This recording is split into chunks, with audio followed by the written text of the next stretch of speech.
बिस्मिल्लाहिर्रहमानिर्रहीम। अस्सलाम वालेकुम।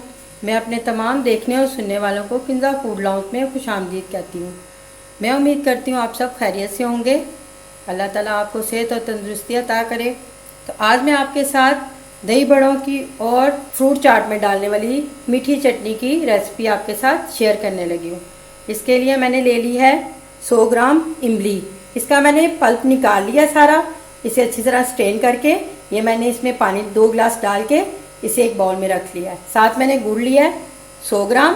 गुड़ के टेस्ट, चीनी भी आप डाल सकते हैं, गुड़ के टेस्ट से इसका बहुत ही अच्छा फ्लेवर इन्हेंस होता है। और साथ ही मैंने स्पाइसेस में डाली है कुटी हुई लाल मिर्च ½ टी स्पून, नमक ½ टी स्पून, पीसी हुई लाल मिर्च ½ टी स्पून, ये पिसा हुआ ज़ीरा ये भी मैंने ½ टी स्पून लिया है, और चाट मसाला मैंने 1 फुल टीस्पून ले लिया है। अब हम इसे बनाना स्टार्ट करते हैं। चले जी, अब हमने एक प्यारा सा पैन ले लिया, उसमें मैं सारा पल्प डाल दूंगी। यूँ इसे हम थोड़ी देर गरम होने देंगे, फिर बाकी इंग्रेडिएंट्स मैं इसके बाद डालूंगी जब इसे एक दफ़ा उबाल आ जाएगा। ये देखिए जी, इमली हमारी बॉयल होना शुरू हो गई है। अब हम इसमें स्पाइसेस डाल देंगे।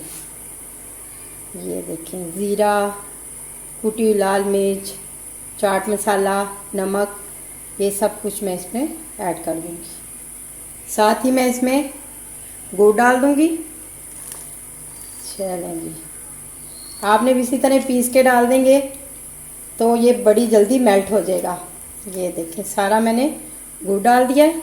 अब हम इसे मिक्स कर लेते हैं। ये देखें जी, ये गाढ़ा होना शुरू हो जाएगी। जैसे जैसे ये पकती जाएगी साथ साथ ये इमली की चटनी गाढ़ी होती जाएगी। कुछ लोग इसे गाढ़ा करने के लिए कॉर्नफ्लोर भी डाल लेते हैं। अगर आप चाहें तो 1 टीस्पून, जब ये अच्छी तरह पक जाए फिर आपने 1 टीस्पून पानी में कॉर्नफ्लोर को मिक्स करके इसके अंदर डाल लेना है। इससे ये जल्दी गाढ़ी हो जाती है। मैं वैसे ज़्यादातर पका के गाढ़ी करती हूँ। तो ये देखिए जी, अब हम इसको पकने देते हैं। ये हमारी 20-25 मिनट में पक के रेडी हो जाएगी।